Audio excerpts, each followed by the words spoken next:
Bienvenue à cette démonstration de maths en jeu.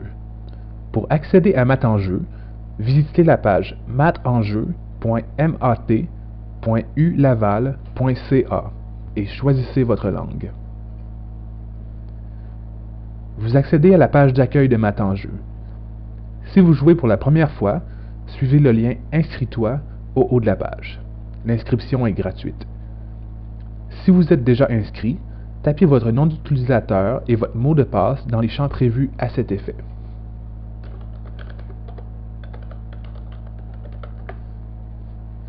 Cliquez ensuite sur le bouton « Connexion ». Vous voyez apparaître votre page personnelle de maths en jeu. Pour démarrer une partie, suivez le lien « Lancer le jeu ». La fenêtre du jeu apparaît et vous indique l'état de téléchargement de celui-ci. Une fois le chargement terminé, cliquez sur le bouton « Entrer ».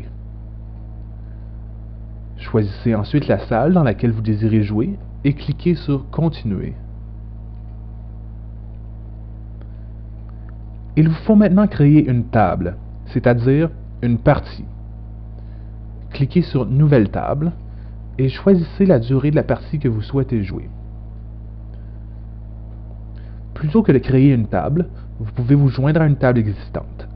Lorsque des tables existent déjà, leur liste est affichée à l'écran. Vous devez maintenant choisir le personnage qui vous représentera dans le jeu. Utilisez les flèches pour faire défiler les personnages disponibles. Chacun d'entre eux possède ses propres effets d'animation.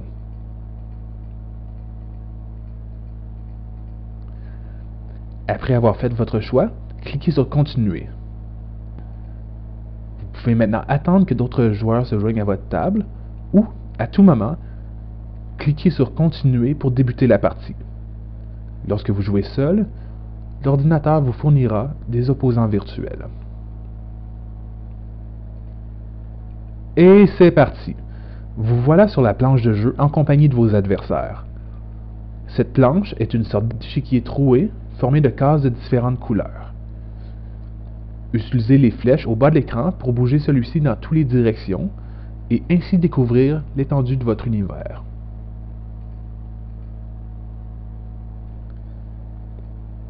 Chaque partie de maths en jeu est unique. La surface de jeu est construite aléatoirement et plus la partie est longue, plus celle-ci est grande. Pour gagner des points, vous devez vous déplacer sur cette surface.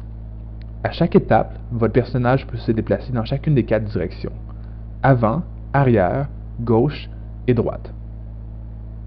Les cases accessibles apparaissent en jaune. Faites votre choix et cliquez sur la case désirée. Pour réussir votre déplacement, vous devez répondre à une question mathématique, bien entendu. Certaines questions sont à choix multiples, d'autres demandent un nombre ou un mot. Pour vérifier votre réponse, sélectionnez la lettre ou tapez le mot approprié. Lorsque vous avez la bonne réponse, votre personnage se déplace sur la case souhaitée. Votre pointage, affiché dans le haut de l'écran, est également additionné de la valeur de la question que vous venez de réussir. Cette valeur est fonction de la distance que vous avez parcourue. Plus le déplacement est long, plus la question est difficile et plus elle rapporte. Si, au contraire, vous vous êtes trompé, une rétroaction vous apparaît et explique comment trouver la bonne réponse. Chacune des questions de maths en jeu possède sa propre rétroaction. Vous devez attendre un minimum de 15 secondes avant de reprendre le jeu et bien sûr, vous restez où vous étiez. Fait important, les questions que vous recevez sont adaptées à chaque joueur. Chaque question possède une cote de difficulté indépendante et pour chacun des niveaux scolaires. Vous jouez donc à armes égales que vous mesuriez à des joueurs du primaire ou de l'université. Pendant votre jeu, vous auriez peut-être remarqué que vos adversaires se seront déplacés. En effet, il n'y a pas de tour dans maths en jeu. Chacun joue à son rythme et en simultané. C'est donc à vous de déterminer votre stratégie pour gagner le maximum de points dans le délai imparti. Les cases surprises, identifiées par un point d'interrogation, sont un autre endroit où tenter votre chance. En choisissant ces cases, vous pouvez vous changer les idées quelques instants en jouant à divers petits jeux de réflexion ou d'adresse. Certains d'entre eux sont reliés aux mathématiques et vous permettre de gagner d'autres points. Par le biais du portail web, vous pouvez changer vos informations personnelles, changer votre niveau scolaire et consulter vos statistiques. Les enseignants ont également un accès spécial leur permettant d'entrer leurs propres questions dans la base de données et ainsi utiliser Math en jeu comme outil de révision ou d'apprentissage avec leurs élèves. Math en jeu est un projet en constante évolution, et cette démonstration n'a servi qu'à vous montrer un petit nombre de ses possibilités. Il ne vous reste plus qu'à visiter notre site et à l'essayer par vous-même. Bonne chance!